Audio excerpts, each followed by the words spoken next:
Hallo und herzlich willkommen bei Marine Caravaning, Ihrem Karthago Center West. Heute nicht aus Altenhofen, sondern aus Düsseldorf. Und heute wollen wir euch gemeinsam, mein Sohn Marco und ich, den Messestand hier in Düsseldorf in Halle 16 Malibu und Karthago mäßig einmal vorstellen. Und hier hat sich so einiges geändert. Marco, das erste, was mir ja schon mal hier auffällt, ist, wir haben rote Schuhe an. Ja? Ich glaube, ab morgen müssen wir ja weiße Schuhe anziehen. Wir dürfen nicht mit den roten Schuhen kommen, das ist verpönt. Aber auch die Farbe vom Teppich hat sich geändert. Der ist ja sonst immer, haben wir immer schöne rote Teppiche für unsere Kunden ausgelegt am Malibu und Karthago Stand. Aber jetzt ist der hier auch, naja, ich sag mal so im Elfenbein. Wie findest du das? Finde ich grundsätzlich gut, sieht auch gut aus, aber ich glaube, dass der Teppich sehr empfindlich ist.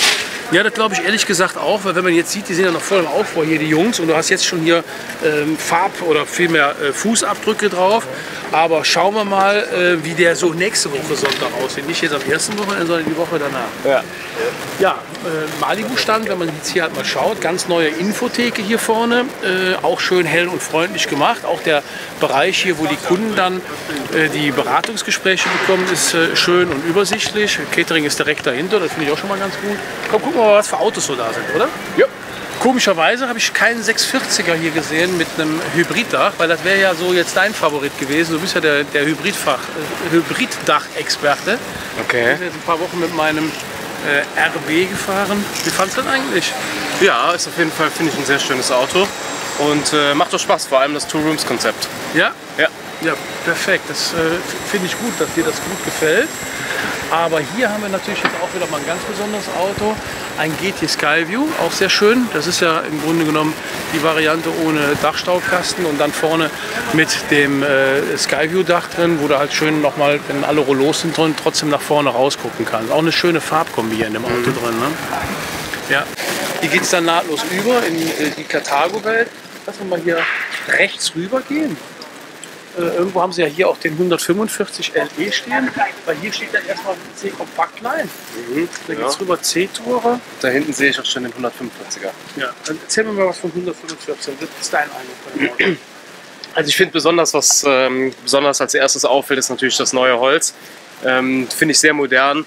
Gerade von der Farbgebung her, auch das grifflose Design gefällt mir sehr gut. Aber auch von der Aufteilung her finde ich, das ist auf jeden Fall ein sehr gelungenes Auto. Ja, auch die Heckpartie, wenn du jetzt hier so guckst. Ne? Hier hast du jetzt einmal jetzt das neue Heck halt. Ne? Ist so ein bisschen dem C-Line und D-Line halt angelehnt, ne? Was nach außen gewölbt ist. Direkt daneben die zwei Fahrzeuge haben noch quasi das klassische Heck.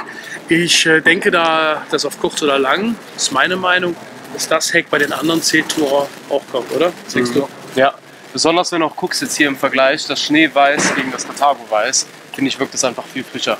Ja. Ich wollte gerade darauf zu sprechen kommen, was die mit der Rückwand gemacht haben. Vielleicht meinen wir das gleiche. Das machen wir gleich. Also die Rückwand haben sie, wie gesagt, die ist jetzt nach außen gewölbt. Davor hat sie eine ganz normale Platte hinten draufgesetzt und da waren die Seiten, viele waren angebaut, also viele. Und jetzt, weil die Wand nach außen gewölbt ist, hast du hier nochmal ein bisschen mehr Kofferraumvolumen, das ist 1,35 jetzt hier breit.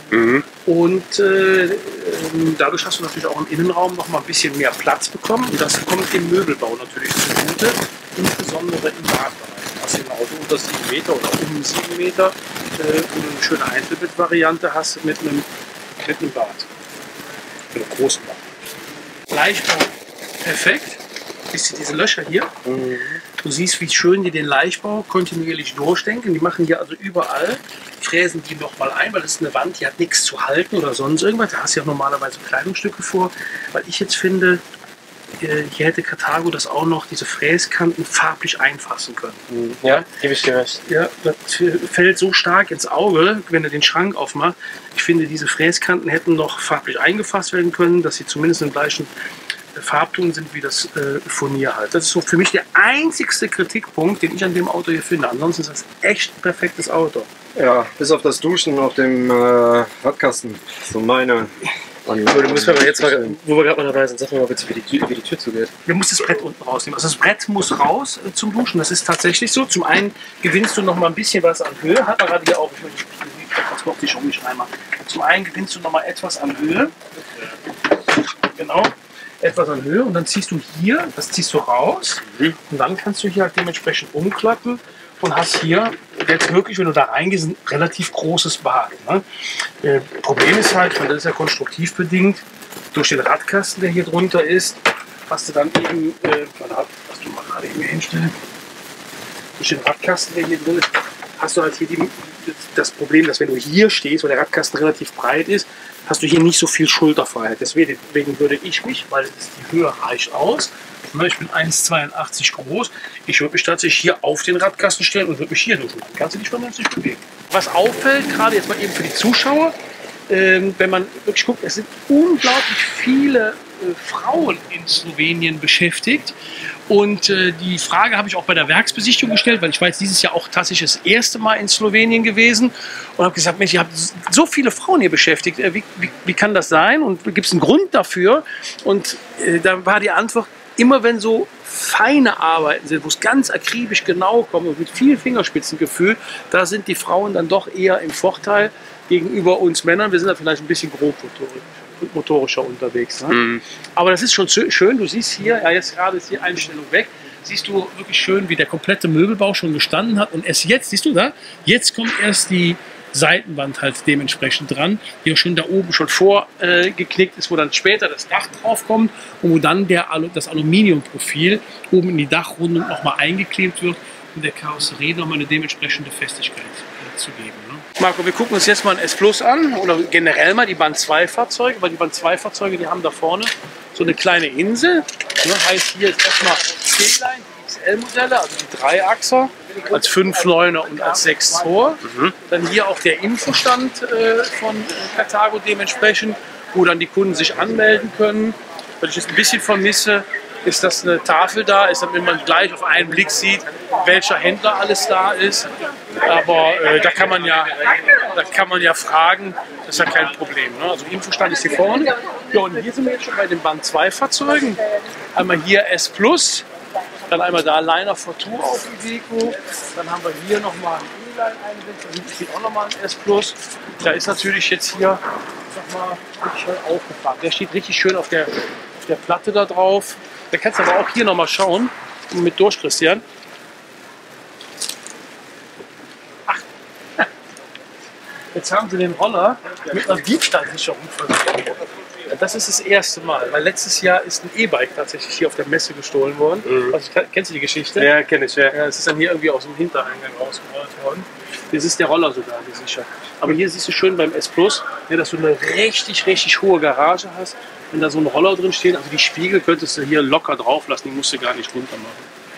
Ja, S Plus immer noch ein absoluter Geheimtipp für alle Leute, die jetzt wirklich ein Auto brauchen mit einer hohen Anhängelast oder extrem viel Zuladung benötigen oder halt Traktion, klar Zwillingsbereifung hinten, das Ganze auch noch kombiniert mit einer Differentialsperre, hast du schon ein Auto, was einiges wegzieht. Ne? Jo. Ist das jetzt ein super Angebot, habe ich gehört, gibt es hier? Genau, ja, wir haben ja im Moment bei uns den Iveco Mega Deal laufen. Der bezieht sich natürlich nur auf die Iveco-Fahrzeuge, die wir bei uns im Bestand haben. Und da gibt es noch ein paar Fahrzeuge, die wir ja im Zulauf haben. Das ist aber nicht mehr so viel. Und dann haben wir so ein Mega-Deal, da gibt es auf Superpaket, aufs Fahrassistenzpaket, aufs Fahrwerkpaket und auf die Differentialsperre gibt es 50%? Genau, gibt es 50% Rabatt. Und die Hubstützenanlage gibt es für 1 Euro. Ja, ganz genau. Wem das nicht reicht, dann gibt ja manche Leute, die kriegen nie den Hals voll. Ne? Da gibt es die Hubstützenanlage für 1 Euro. Bums. So, und da kommst du nicht mehr dran vorbei. Da bist du bei 26.000 Euro Preisnachlass.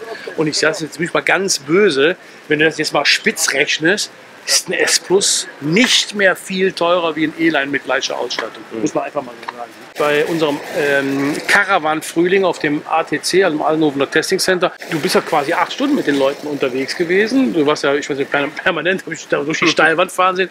Wie war denn so dein Eindruck, wie die Leute über den S Plus gesprochen haben oder generell über die Iveco-Fahrzeuge? Mhm. Also mir ist besonders aufgefallen, dass gerade der Fahrkomfort gelobt worden ist von dem Fahrzeug. Ja. Gerade für Menschen, die eben viel Anhängerlast brauchen, die auch ein großes Fahrzeug haben wollen, ist es einfach die perfekte Kombi. Und gerade auch, wie gesagt, im Hinblick auf den Fahrkomfort wurde das Auto besonders betont. Ja, das ist mir auch tatsächlich aufgefallen. Ich hatte auch einige Probefahrten, nicht ganz so viele wie du. Aber weil grundsätzlich sage ich immer so, Der S Plus, also der Iveco, das ist ein Arbeitstier, ne? Der kommt eigentlich aus dem, ja, ich sag mal, Light-Duty-Bereich raus. Der kann also richtig für, ich sag mal, schwere Lasten tragen. Und das ist ein kleiner LKW, der da drunter ist. Der läuft natürlich schon ein bisschen rauer wie jetzt Mercedes oder Fiat Ducato. Aber tatsächlich war es so, dass die Leute, wahrscheinlich sind die auch genau mit der Vorstellung dahin gekommen, gedacht, oh, jetzt fährt er sich vielleicht ganz schlimm. Und das war eben genau nicht der Fall. Ne? Die Leute haben wirklich den Komfort gelobt von dem Fahrzeug und waren total überrascht davon. Und von der Spritzigkeit und von der Wendigkeit ist natürlich auch den 227 geschuldet. Ne? Ja. Wenn ich sage, der hat eine relativ flache Garagenklappe, ohne vorne drauf zu gucken, komm, was ist das für ein Grundriss? 64er. Sehr gut, das sind 64er, ganz genau. Das halt eben, ich sag mal, den Tod, den du stirbst. Ich bin natürlich persönlich auch ein Queensbett-Fan. Ich liebe das einfach, mit der Mama dann in einem Bett zu liegen und nicht irgendwie Einzelbett-Variante. Aber nichtsdestotrotz hast du hier natürlich die Möglichkeit, mit einem Queensbett trotzdem viele Sachen mitzunehmen. Aber die Heckgarage ist schon ein ganz kleines Stückchen niedriger. Das heißt, du hast ja nicht so eine hohe Ladehöhe wie halt jetzt beim 61er oder gar beim S Plus. Also der S Plus als 64er hat auch eine viel höhere Garage, eben weil der Iveco ja quasi hinten die Rahmenabsenkung hat. Ja, also liebe Zuschauer, ich sag mal, es lohnt sich auf jeden Fall, hier zur Messe nach Düsseldorf vorbeizukommen. Hier Halle 16 am Karthago-Stand. Karthago und Malibu, auch die Malibu Reisemobile liegen jetzt in einer Halle. Man kann im Grunde genommen die ganze Markenwelt kann man hier einmal so durchlaufen. Finde ich auch übrigens ganz gut, dass man nicht, wie es früher mal war, der Van steht da, die Reisemobile da hinten, Karthago hier, hin und her flitzen muss. Und man kann hier wirklich in einer Linie, kann man im Grunde genommen einmal durch die Karthago-Gruppe durchgleiten als Zuschauer. Ich würde mich freuen, euch hier persönlich auf der Messe begrüßen zu dürfen. Ich persönlich bin hier im Band 2 eingesetzt, also E-Line S Plus, Line V2, wenn er mich suchen sollte. Ansonsten vorne am Infostand fragen. Mein Sohn Marco, der ist auch hier, um die Kunden von uns so zu betreuen, die halt sonst technische Fragen haben etc. Und natürlich auch so ein bisschen unseren Verkauf, so ein bisschen bei den IT-Sachen zu unterstützen, weil da ist er relativ weit vorne, das ist eine andere Generation, da ist der Papa nicht ganz so fit, deswegen da gibt es immer mal Probleme. Deswegen bin ich ganz froh, dass er da ist und stehen die bei mir. Und dann sage ich jetzt mal, lassen wir mal eine geile Messe rocken, oder? So machen wir das. Ja, hau rein.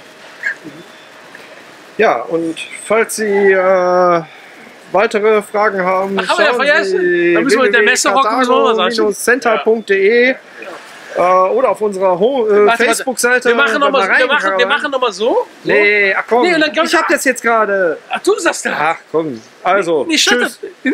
Tschö.